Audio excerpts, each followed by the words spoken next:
सध्या टिकटॉकवर 75 सॉफ्ट चॅलेंजनी अगदी धुमाकूळ माजवलेला आहे. 75 सॉफ्ट चॅलेंज म्हणजे काय? तर हे एक हेल्थ चॅलेंज आहे. तुम्ही जर खूप दिवसापासून कुठलं हेल्थ चॅलेंज घेतलेलं नसेल, तर हे तुमच्यासाठी एक सोपं आणि छान हेल्थ चॅलेंज आहे असं मी म्हणेन. हॅलो फ्रेंड्स, मी डॉक्टर जयश्री. मी अमेरिकेतून तुमच्याशी संवाद साधते आहे. तर जाणून घेऊया आजच्या व्हिडिओमध्ये हे 75 सॉफ्ट चॅलेंज म्हणजे काय आहे. तर 75 सॉफ्ट चॅलेंज म्हणजे हे 75 डेजचं सॉफ्ट चॅलेंज आहे. तर याला सॉफ्ट नाव का बरं दिलेलं आहे? तर याच्यासाठी आपल्याला थोडंसं मागे जावं लागेल. 2019 मध्ये एक एंटरप्रेन्युअर होऊन गेले आणि त्यांना स्वतःला मेंटली आणि फिजिकली स्ट्रॉंग करण्यासाठी म्हणून त्यांनी 75 डेज हार्ट चॅलेंज तेव्हा तयार केलेलं होतं आणि त्याला 75 हार्ट चॅलेंज असं नाव दिलेलं होतं. लाखो लोकांनी त्याच्यामध्ये सहभाग नोंदवलेला होता.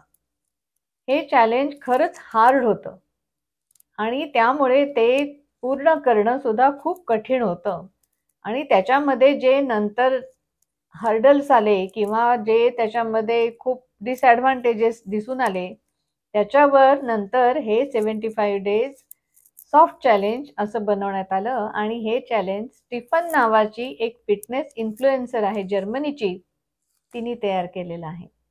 तर या दोन्हीमध्ये काय फरक आहे आणि काय साम्य आहे ते आज मी तुम्हाला सांगते. ओरिजिनल जे 75 हार्ट चॅलेंज होतं त्याचे 5 बेसिक कंपोनंट होते.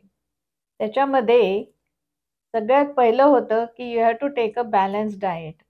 खूप हेल्दी डाएट तुम्ही घेणं अपेक्षित आहे आणि यामध्ये 75 दिवस तुम्ही एकही दिवस चीट मील करणं अपेक्षित नव्हतं किंवा एकही दिवस दारू किंवा दारूपासून तयार झालेले पदार्थ घेणं अपेक्षित नव्हतं. आणि नंबर 2 वर होतं की तुम्ही दररोज 1 गॅलन पाणी प्यायला हवं. नंबर 3 वर होतं तुम्ही दररोज दिवसातनं 2दा व्यायाम करायला पाहिजे आणि त्याच्यापैकी एक 45 मिनिटाचा जो व्यायाम आहे तो तुम्ही आपल्या घराच्या बाहेर मोकळ्या हवेत करायला पाहिजे, आउटडोर करायला पाहिजे. हे सगळ्यात अवघड चॅलेंज होतं. चौथं चॅलेंज होतं की तुम्ही एक नॉन फिक्शन पुस्तकाचं किंवा मोटिवेशनल पुस्तकाचे रोज 10 पानं वाचायला पाहिजे. कमीत कमी 10 पानं वाचायला पाहिजे. आणि शेवटचं जे चॅलेंज होतं त्याच्यामध्ये की तुम्ही आपली रोज एक सेल्फी घेऊन किंवा आपला एक फोटो घेऊन सोशल मीडियावर तो अपलोड करायला हवा की रोज काय चेंजेस याच्यामध्ये दिसून येतात. तेव्हा खूप लोकांनी ह्याचे व्हिडिओज टाकलेले होते की त्यांनी ते 75 डेज हार्ट चॅलेंज कसं पूर्ण केलेलं आहे किंवा कसे पूर्ण करत आहेत, कशा पद्धतीने ते व्यायाम करत आहेत, कशा पद्धतीने ते डाएट करत आहेत वगैरे वगैरे. पण या चॅलेंजचा एक ड्रॉबॅक असा होता की त्यांनी असं म्हणलेलं होतं की या 75 दिवसामध्ये तुम्ही जर एकही दिवस या 5 पैकी या 5 बेसिक कंपोनंट पैकी जर एक मिस केलं, म्हणजे एखादा व्यायाम तुम्ही मिस केला किंवा एखादं चीट मील घेतलं किंवा पुस्तक वाचलं नाही किंवा पाणी पिलं नाही तेवढं, तर ते तुम्ही तो चॅलेंज तिथे संपवून टाकायचा आणि परत डे 1 पासून सुरुवात करायची. म्हणजे पहिले दिवस तुमचे वाया गेले. तर खूप जण तर हे चॅलेंज पूर्णच करू शकले नाही.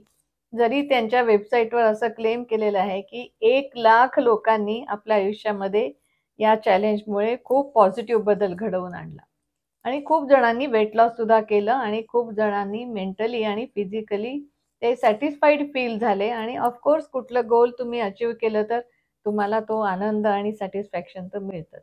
आता हे 75 दिवसाचं जे सॉफ्ट चॅलेंज आहे, जे आता नुकतंच स्टीफननी 2021 मध्ये तयार केलं, त्याच्यामध्ये असं आहे की याच्यात थोडेसे बदल केलेले आहेत. म्हणजे कंपोनंट साधारण तेच आहेत, पण थोडेसे हे सॉफ्ट चेंजेस केलेले आहेत.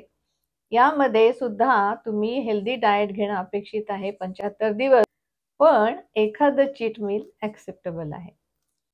नंबर 2, तुम्ही दररोज 3 लिटर पाणी प्यायला पाहिजे.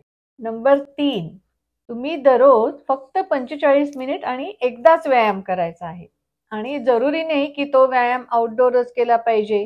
तुम्हाला आवडेल तिथे तो व्यायाम करू शकता आणि आवडेल त्या पद्धतीचा व्यायाम करू शकता.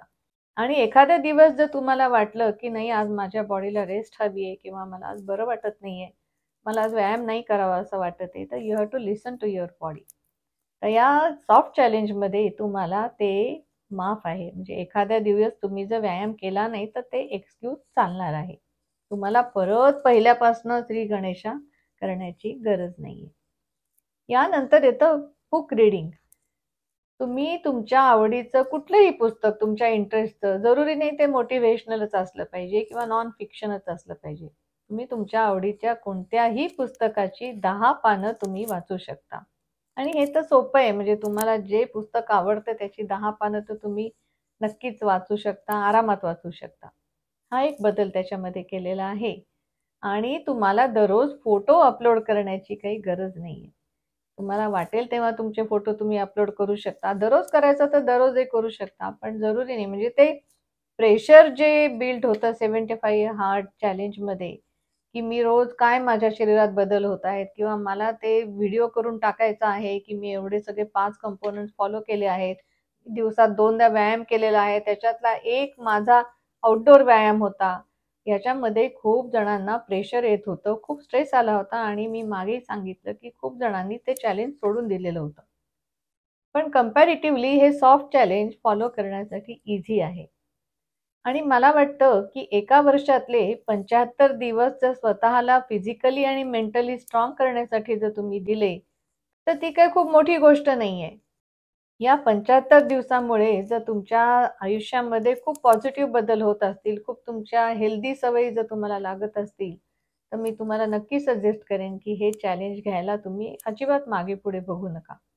तर सुरुवातीला तुम्ही जर्नल रायटिंग सुरू करा. म्हणजे तुम्ही एक गोल ठरवा, एक साधारण एम ठरवा, की तुम्हाला या 75 दिवसाच्या सॉफ्ट चॅलेंजमधनं तुम्हाला काय अपेक्षित आहे. म्हणजे मला 10,000 स्टेप्स चालायच्या आहेत किंवा मला 4-5 किलो वजन कमी करायचं आहे किंवा माझं मॉर्निंग रुटीन मला नीट करायचं आहे. तर हे तुम्हाला काही स्टेप्स ठरवावे लागतील, की मला ह्या अचीव्हमेंट्स या 75 दिवसामध्ये करायच्या आहेत. याच्यासाठी तुम्हाला खूप डिसिप्लिन्ड व्हावं लागेल. तुम्हाला आपलं एक डेली रुटीन ठरवावं लागेल, ज्याच्यामध्ये तुम्ही व्यायाम कधी करणार, तुम्ही तुमचं मीलचं प्रिपरेशन कसं करणार, तुम्ही बॅलन्स डाएट कसा घेणार किंवा तुम्ही पुस्तक कुठल्या वेळेस वाचणार, हे सगळं तुम्हाला ठरवावं लागेल. आणि म्हणजे तुमचं डेली जे रुटीन आहे त्याच्या व्यतिरिक्त या ॲडिशनल ॲक्टिव्हिटीज तुम्हाला तुमच्या डेली रुटीनमध्ये बसवायच्या आहेत. याचप्रमाणे तुम्ही अजून एक करू शकता, की तुम्ही एक तुमचा इव्हॅल्युएटर ठरवा. तर म्हणजे जो तुमचं डेली ॲक्टिव्हिटीज ज्या तुम्ही ठरवलेल्या आहेत, त्या तुम्ही पूर्ण पार पाडल्या की नाही, हे तो अगदी छान बघेल आणि नुसतंच बघणार नाही, तर तो तुम्हाला ते पूर्ण करण्यासाठी मोटिव्हेट सुद्धा करेल. तर तुमच्या घरातलीच कोणी व्यक्ती असू शकते किंवा तुमची एखादी मित्र-मैत्रीण असू शकते. अशाप्रमाणे ठरवा आणि त्याच्याशी अगदी मोकळेपणाने तुम्ही हे सगळं डिस्कस करा, की मी हे करणार आहे, मला हे अचीव्ह करायचं आहे आणि याच्यासाठी मला तुझी अशा प्रकारे मदत लागणार आहे. अशा तऱ्हेने आपली टीम तयार करा, आपला ॲक्शन प्लॅन तयार करा आणि मला वाटतं हे 75 डेज चॅलेंज तुम्ही नक्की स्वीकारा. तर हे 75 डेज सॉफ्ट चॅलेंज तुम्ही स्वीकारणार का? हे प्लीज मला कमेंट करून कमेंट बॉक्समध्ये नक्की सांगा. माझे व्हिडिओज जर तुम्हाला आवडत असतील तर माझ्या चॅनलला प्लीज सबस्क्राईब करा, लाईक करा आणि शेअर करायला अजिबात विसरू नका. तर भेटूया अशाच एका पुढच्या माहितीपूर्ण व्हिडिओमध्ये. तोपर्यंत आपली आणि आपल्या कुटुंबियांची छान काळजी घ्या. स्वस्थ राहा, मस्त राहा. Bye bye.